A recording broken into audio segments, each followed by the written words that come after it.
You guys want to go ahead and present yourselves first and introduce, not to be like a formal introduction, just what you guys do, your name. Once you get started, just introduce yourself. Hi, my name is Janelli. I'm in marketing for a software. I'm Lindsay, and I'm just interested in learning more about Instagram. So, in the process of learning. I'm Shannon, and I'm a neuroscientist. I'm looking at about the brain and I'm Madge Walker, and I have a business, Buggy Daycare. What's going on, Mr. Gio? My name is Caleb Lesko, motivational speaker from West Palm Beach, Florida. I'm currently already an Instagram influencer, but here to be able to take it to the next level and heard that you're the man. So pleasure to be here. What's up, man? My name is Christian Dot. I'm a digital marketer by day, but I'm a Instagram influencer. I do self-help and weight loss. I lost about 60 pounds so far, so I'm like documenting my journey and trying to help people do the same, to be the best version of themselves. Nice, congratulations, man. Hi, my name is Jose, and I'm the marketer for iCloud, and I would like to know more about Instagram. I'm Renee Ruskin, and I do artwork and My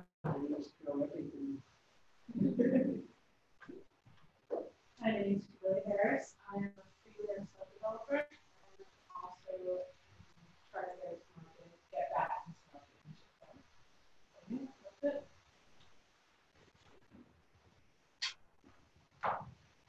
Hi, my name is Cecilia Pinheiro.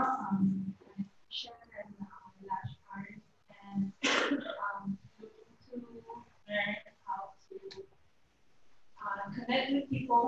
I think this would be a good way to. Hi, Gio. My name is Dan. I'm a doctor.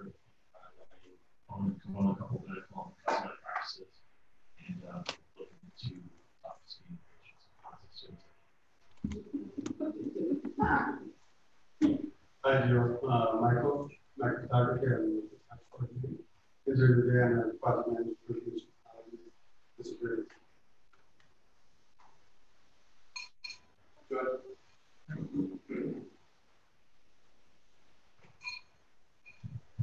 Hi, I'm Joel, and I'm one of the co-founders of the Hub. And thank you guys for being here. This is Gio. Gio is the man on Instagram influencer marketing, and he's going to present something for you guys today. So thank you, Gio, for being here. No problem. Thank you for having me. Okay, so one thing I'm not sure, how do I share my screen to show my presentation? If you could also turn up your mic a little bit, just because I think the volume's all the way up. All right, can you hear me now? Yeah, yeah, there you go. Is that better? Yeah. Actually, you're all the way up. Okay.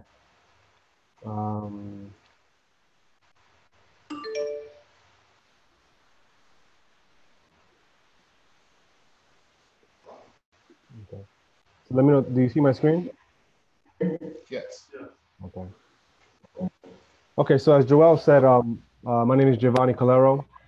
I am, I'm not too sure what to call myself when it comes to, what my job title is. I create content for brands and, for Instagram. I also have managed different influencers, created contracts to kind of outline what was expected from the influencer and what the brands expected, to give the influencer. And I work with brands like Pacino Signature Line, which is one out of West Palm Beach. I've also worked with a company called Booksy, which is out of Poland. I work with influencers such as Valerio Orsini, and other brands like Club and Pinard. And I also have, other clients that I do work for. And like I said, I create content, I create packaging, I create multimedia. So, I do a little bit of everything when it comes to branding.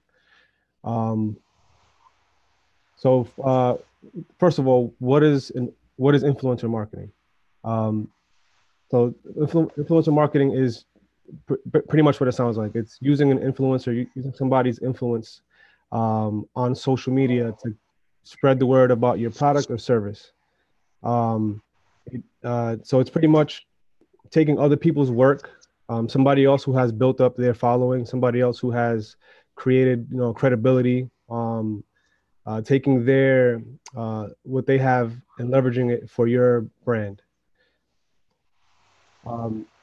So I just want to make a disclaimer when it comes to Instagram influencer marketing. Nobody is a guru.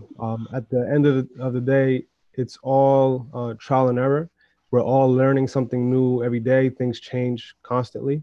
So, therefore, nobody can really promise you results. One thing that I can promise is that it won't be overnight. If you're looking to get, a bunch of sales, or you're looking to get a bunch of followers, or whatever the case might be, it can take, a month, it might take a year, it might take 2 years. There's no real shortcut. And pretty much the one thing I could guarantee is if you're patient and you consistently work with influencers or work with any kind of marketing on social media, that's where the payoff would be. And again, like I said, it comes through with patience and consistency. And that's something that I've seen with some of these brands. For example, the Pacino Signature Line brand, that brand is, just over 6 years old. And it's been a consistent road. So if you go and look up Pacino Signature Line on Instagram, you can see that they post every day, multiple times, and they heavily invest into marketing, whether it's paid ads, whether it's influencer paid marketing. They're consistently working on it, and that's where the success came from. It's been years of consistently working and figuring out what works for them. With that said, I know you guys are here to learn, a little bit more about Instagram, to learn more about influencers and using them as a marketing tool. But it's still very early in the game. So pretty much the reason why I say that is that eventually you will find out what works out for you. There really isn't like a rule book for this. So I guess take everything that I'm about to present today with a grain of salt. You're gonna find out what works for for whatever you're selling, for whatever you're trying to accomplish. It's pretty much like a wild west right now when it comes to social media and marketing on social media. It's still very new, even though it might feel like it's an established platform. So with that said, why use influencer marketing? The simple answer is basically the same reason why you see companies like Gatorade use athletes or Nike use athletes to promote their product. It brings brand awareness. It creates credibility for your brand. So if I'm into fitness and I want to sell a book or about getting in shape, if there is a person that is known for their for them doing intense workouts and getting results for people and working with entertainers and things like that, by me affiliating my product or my what I'm selling with them, it's going to create credibility, which is probably the most important part. But it also brings awareness because they already curated a large following, and it's also a targeted audience. So in essence, they have a niche, and that niche matches what you're trying to sell. So back in the day, you would pay for ads on TV, let's say, and pretty much anybody watching it, you didn't know exactly who was watching it. You couldn't walk away with those. But today, with the power of marketing, is that you can also walk away So the goal is to also. So the goal is to also. So what's an influencer? So what's an influencer? An influencer is pretty much Influencer is pretty much or a person or a ability to person influence. was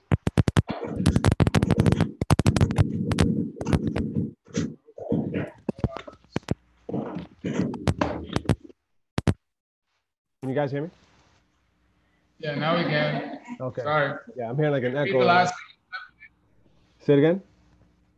Repeat the last thing you said because it was breaking up the last like 5 seconds. Okay. Yeah. So so pretty much. Let me go back a slide. So I guess my overall conclusion with the influencer marketing, the reason why it's good is that there's a few things. So people buy from people. So again, going back to the athlete that endorses Nike, the reason why they do that is because you believe that the athlete, and they also reach an audience and people, and some of these athletes have an influence on their fans. So if Michael Jordan has a sneaker and he's the considered the best basketball player, I'm going to automatically trust it. I'm going to probably buy into the hype because I am a fan and purchase the item. So that's why companies use that. And in today's world, we have Instagram, which amplifies that because now there are people that I've never heard of, for example, that I can use for my brand. So I probably never heard of them, but I find out that they have a large following and they have influence over these people. So I'm able to extend myself to them and reach them and pretty much set up a contract with them to help them push my brand, which is something that wasn't possible years ago because we didn't have the liberty of these platforms and the resources that we do have today.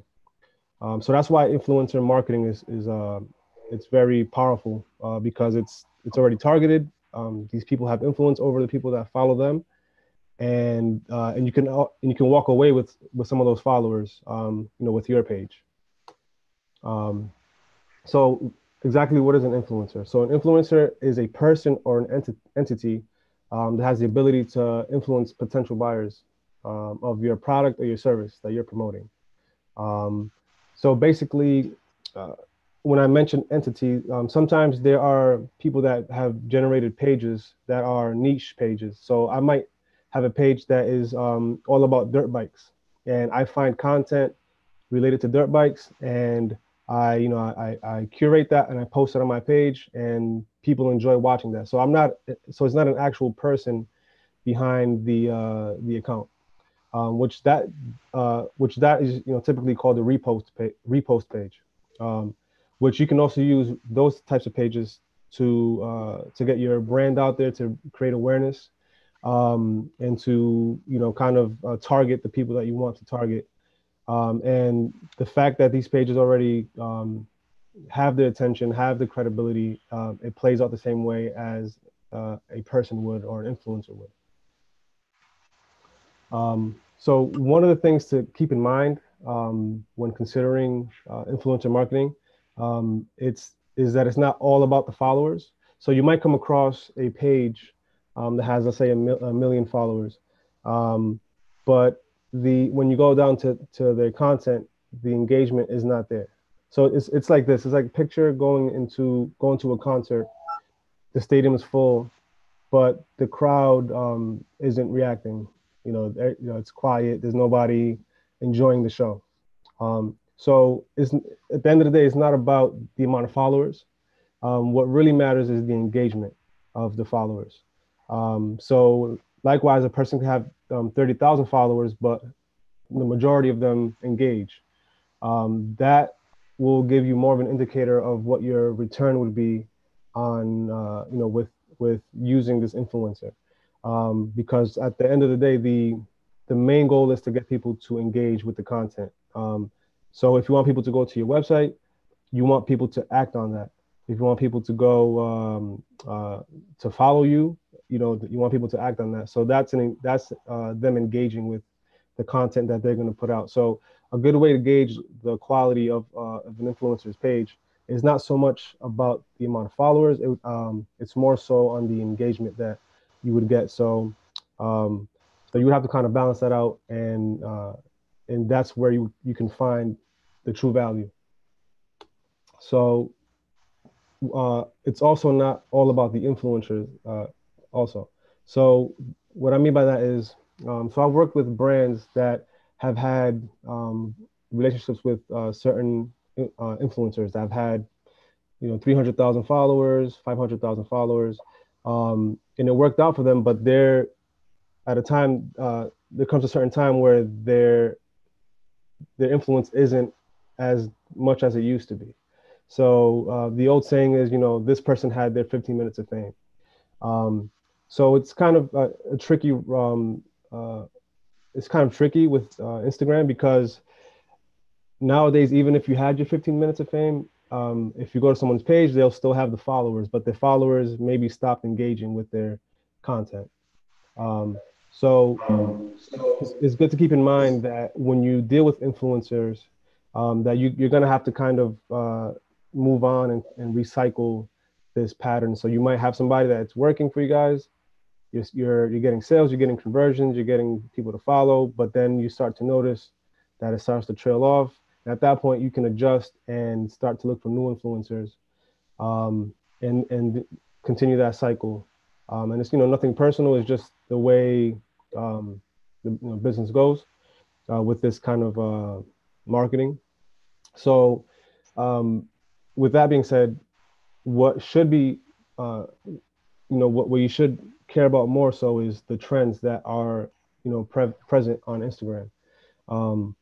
So even though trends come and go, if you have a pulse on what's trending, you can follow that path and follow the influencers that are up to date with that. And at the end of the day, the people of Instagram, the people following, the people engaging, they're the ones that are going to dictate what matters to them, and the people that respond to that are the ones that are going to win in the long term. So so it's not about the influencers. It's more so about the what's trendy, what's trending, what's current, and the people that follow that. And you have to kind of stick to that. And in my experience, that's what I've noticed has worked. And I again, it goes back to the consistency. So consistently keeping a pulse on that.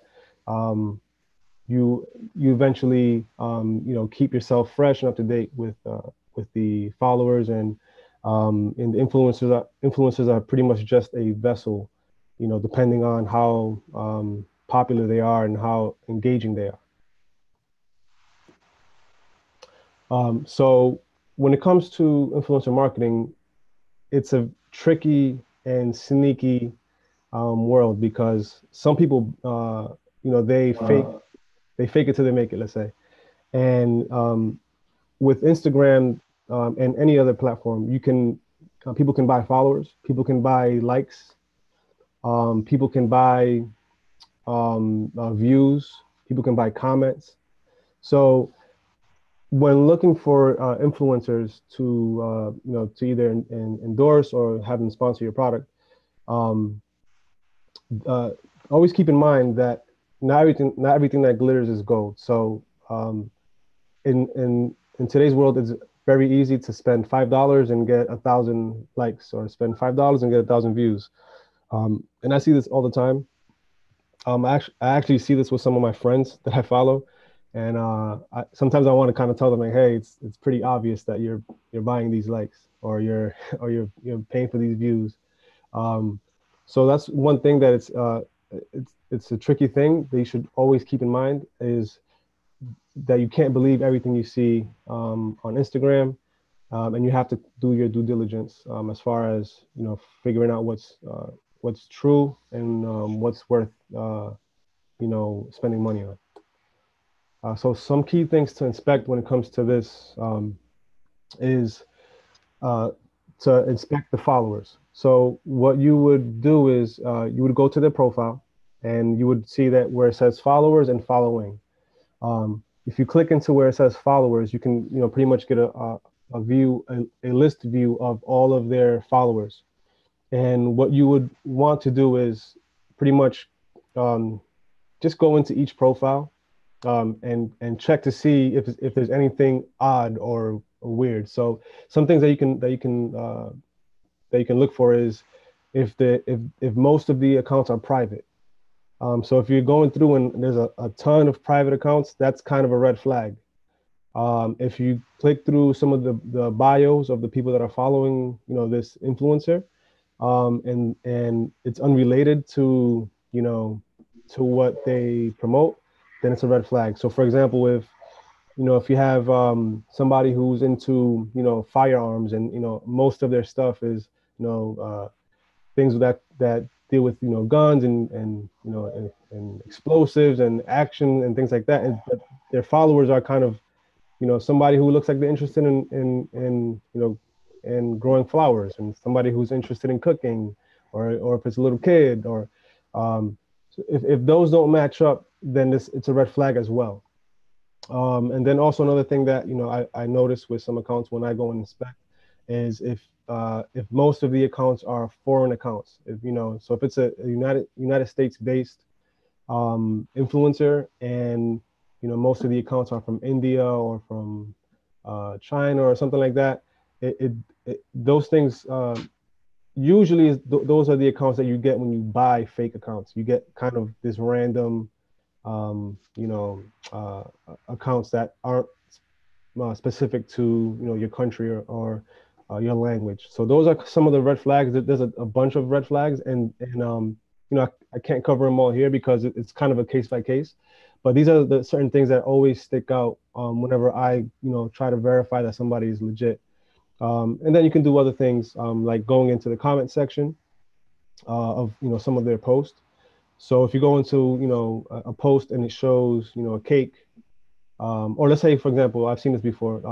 You go to one of their posts and it's like they'll post somebody passed away, and then you go into the comments and then you'll see a few comments that say something like, "This is awesome," or "Great picture," things that like that are again red flags that these comments are purchased, or that the account isn't completely real, or that there's some fluff going on, because some of these accounts might be legit, but they might add extra views and add extra comments and likes and things like that. Other things is, does the person engage with the comments? Do they respond to what their followers are saying? Do they neglect the comments? That's kind of another indicator that it isn't completely real. Because usually you'll have comments that you would either reply to, or questions related to whatever it is that they posted and things like that. So again, these are some of the red flags, but I think most of them would be very obvious. I guess the key thing to take away from this is to actually go in and inspect these accounts through these methods. And then, other things that are like unrealistic number of likes and views in a short amount of time. So if somebody posts something and you see that it says, posted 5 minutes ago, and then you see that it has, 5,000 views in 5 minutes, but then you go into a post that they posted 4 days ago, and that post has 5,000 views as well. That's pretty big red flag that the views were either purchased or there's some sort of weird thing going on. Again, suspiciously similar thing with comments. So if there's a ton of comments that just pop out of nowhere and they all kind of just happened suddenly, that's also suspicious behavior. Same thing with the likes. So those sort of things is I guess the starting point to figure out whether these accounts are legit, or if there's some fluff going on, or if they're completely not real. And I've known people that they've negotiated with people and got nothing out of it, because most of what was seen to be engagement and following was it was actually fake. So how do you start to do influencer marketing? Again, this is pretty much a field that it's still in the developing phase. So again, so these things are pretty much my experience, and the pitfalls that I've seen and I've come across. But to start influencer marketing is to start using Instagram. So the more acquainted you are with Instagram, the more chances you are of finding people that might have a following and an interest. You'll understand pretty much what's trending. You'll be able to learn what content you might want to create. You would see people that that are coming up that you might see them and you might say, well, I can get this person now before they become big. So those are certain things, but the main thing is to start using Instagram. I know sometimes it might feel like a waste of time if you're busy working and you might think you're wasting time, but if you just start using it, browse, get acquainted with what's going on, what's trending, or have somebody that that uses Instagram a lot kind of help you out with that. But one of the big things is you have to be actively using Instagram in order to get a better understanding, which most of us, I'm assuming you already do that. So then you have to identify your brand's needs. So basically, if I sell shaving goods, so I have to find out what is that I want. I want to find men, that shave. I want to find men at a certain age. So these are things that are just marketing based, but knowing your brand needs, knowing your target audience, that's going to also help you kind of narrow down who to look for. And that goes right into the next bullet point, which is to identify your target audience. Again, these influencers already have their niche audience, and if it aligns with what you are selling or promoting or are trying to get people to follow, then that will pretty much make it more worth it for the followers as well as for you. So one thing to know is everything is negotiable. So I personally came across different influencers, some that had a bunch of following and a bunch of engagement and a ton of value, but they didn't know their value. So their price was low, compared to what I would have expected. And then I've also come across people that had, not so large following and have had, not so great engagement, but they felt that they were more valuable than what I would have praised them to be. So, the thing is, everything's negotiable. There isn't like a set price. There isn't a guide that people are all going by. Everybody has their own, value of what they think their page is valued at. Some people will be really cheap and have a lot of following and engagement, and again, some people would not have so much engagement, not so much following, but they'll be pretty pricey. So just remember, everything's negotiable. So with knowing that, you have to start creating content, start getting your content out there through these influencers, analyze what's going on with what you've done, adjust it, and repeat it. And that's pretty much the life cycle of what what I've gone through with ambassadors and influencers. So it's pretty much knowing what's working, changing whatever we got to change, and then going back and trying again, and consistently doing that until things either improve or we find out find a different ambassador or whatever the case might be. But you just have to kind of get started, analyze what the results are, adjust the results, and then repeat the process. So pretty much, aside from identifying the needs of your brand, you have to identify the needs or the things that you want to walk away with. So this might, you might just want to gain followers. So you have to figure out, you have to keep that in mind when, when looking for an influencer. So so this will, this is kind of a balancing act, because you don't want to contact anybody and not know what to expect from them, because then you're going to have to figure that out while you speak to them. It's going to look unprofessional. They're going to lose trust in you. So pretty much write down everything that you want. And so if your goal is to gain followers, make sure that you have that ready for the conversation. If you want to get sales, make sure you have that ready for the conversation. If you want just strictly brand awareness, make sure you have that ready for the conversation as well. So pretty much make sure you identify the things that you want to walk away from with with influencer marketing. And then with that, you have to know what the options are. So so an influencer who is savvy would know what they can sell you. And if you understand these things, then you can kind of know what to expect. So things that they can sell you are pretty much their bio.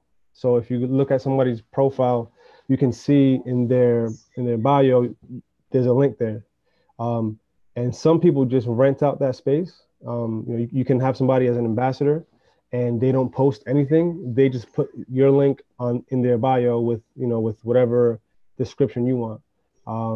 It might be you just have them post something to their feed. It might be that the post is temporary, or the post might be a permanent post.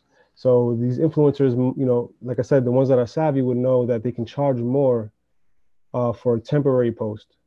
So if I have somebody sponsor my soft drink, and they post, and I've seen this before, and they'll post a picture of the soft drink, and then a week later the brand manager goes back to the profile to see how it's performing, and they find out that the post has been taken down, and then they'll be surprised to know that the influencer doesn't do permanent post.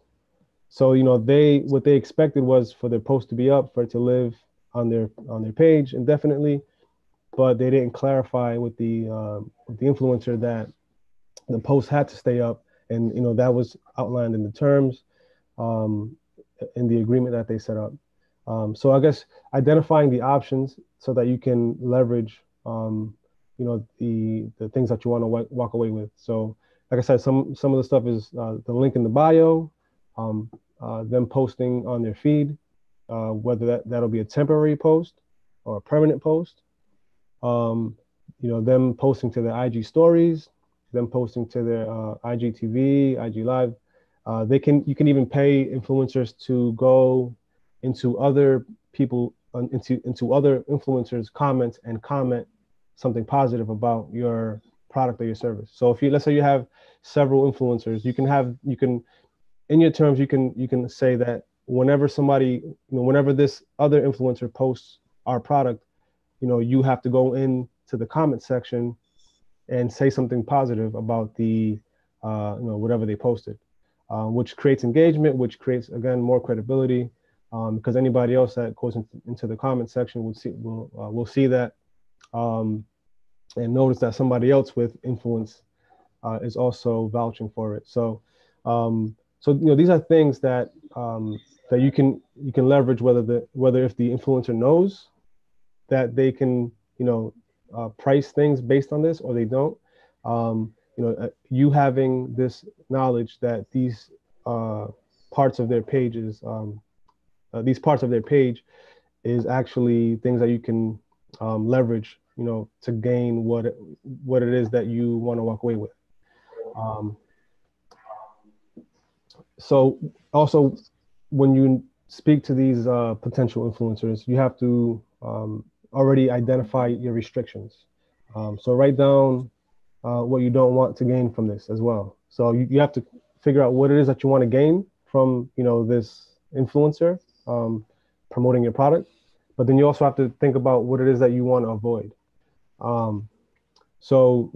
Write down a list of the things that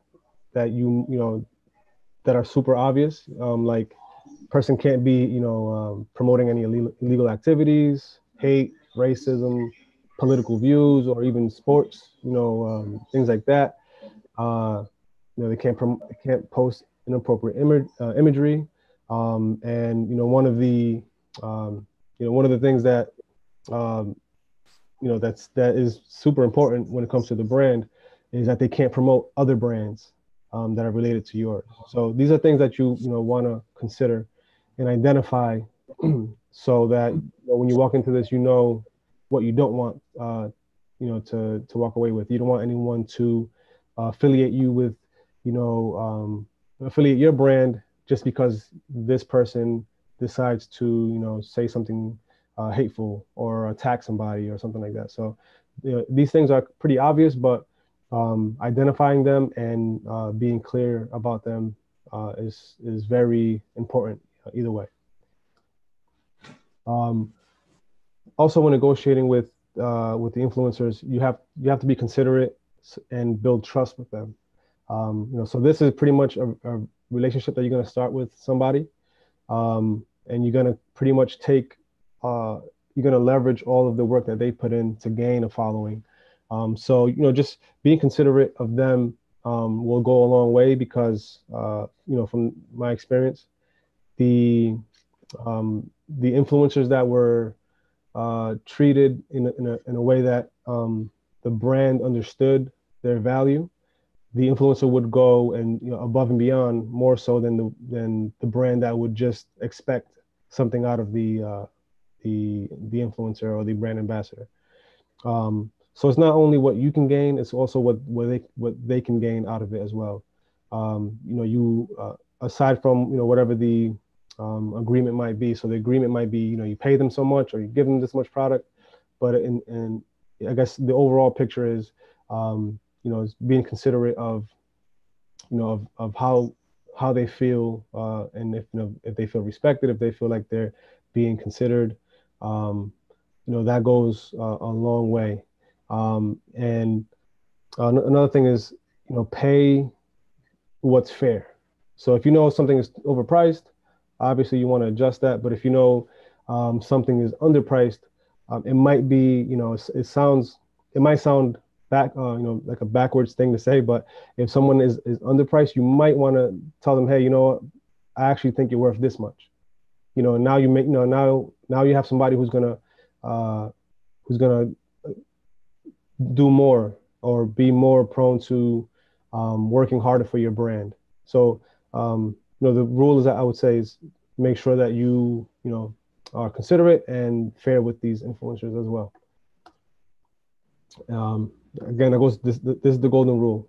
For me, from my experience, I've worked with brands that have gotten ambassadors, and the ambassador was excited to have a brand reach out to them, and they never thought about checking if the product was good or if they liked the product. So by the time the ambassador actually received the product and posted about it, they find out that they didn't really like the product. So so pretty much this is something that is going to show when they post, over time. Like I said, I've seen this happen. The person might, stop posting. They'll start slacking on the content because, they don't truly vouch for it. And so, the golden rule in my book is make sure that the ambassador has tried your product or your service, and that they approve of it. Because if not, that will show and it will come across to their followers, and that can actually do some damage to the perception of your brand, and it might not be the right fit. So I think this is one of the most important things. Make sure that the sponsor knows your product and that they actually do approve of it, so that they can confidently promote it for you. So, once you've gone through all of this, you want to identify all the terms and create an agreement. So create an agreement that's written out in layman terms, that is written out in plain English. It's not confusing. It's something that you can read and understand, and something that the ambassador can read and understand. You don't want any kind of confusion, because then, that will lead to, problems down the road. So things that you want to consider is, the length of the sponsorship, or, the length of that you want them to promote your brand. It might be just one post. You might say, hey, I just need you to post one time. How much is it? In that case, it would be a really short, page saying that they consent to it, and, whatever your terms are. But figure out what is the length that you want to have this person promote your brand, and, have that in the agreement. Also figure out what types of posts that you want. So, you might set up an agreement with somebody and not mention that you want them to post on IGTV, you want them to post on their feed, and you want it to be videos all the time. If you don't specify that, then the influencer can they can do the least amount of work, and not just post a picture or be lazy. So if you outline the things that you want, and you're as specific as possible, that's going to help you out when it comes down to it, so you can kind of keep things going the way that you expect it, and that you get your money's worth for the sponsorship. And as I go through this, just keep in mind that most of what I'm discussing, like I said, these are all things that we're figuring out as we go. So there might be something that that is particular to your brand that you want, the ambassador to do. So you might want the ambassador to do a tutorial video. You might want to add that into it. You might want the ambassador to go on live and answer questions and do a product unboxing. So it might be things specific to your brand. So most of what I'm saying, you would have to apply it to your company or what you're selling. So there really isn't a template for this, but these are some key points that I've come across over the years. So you also want to make sure you write down the do's and the don'ts, the things that you obviously want them to do, and the things that you want them to stay away from. And we've covered that before with things like posting illegal content, posting things that are political or things like that. So identify those in as clearly as possible in your agreement. Also identify responsibilities and liabilities. So for example, I've worked with a brand that they sell hair products, and the ambassador is a hairstylist. So the ambassador uses the product on their clients. They record a video, and then they post that the video of them using the product. In that case, the ambassador is responsible for getting consent of their clients to be in the video. So that pretty much makes them liable for things like getting consent for whoever's in the video if they're creating the content.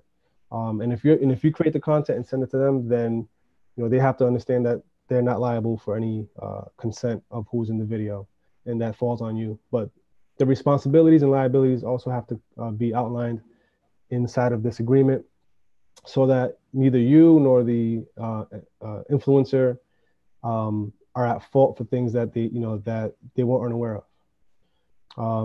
And also inside of this agreement, you want to be clear on what kind of compensation you're gonna be providing, whether it's cash payment or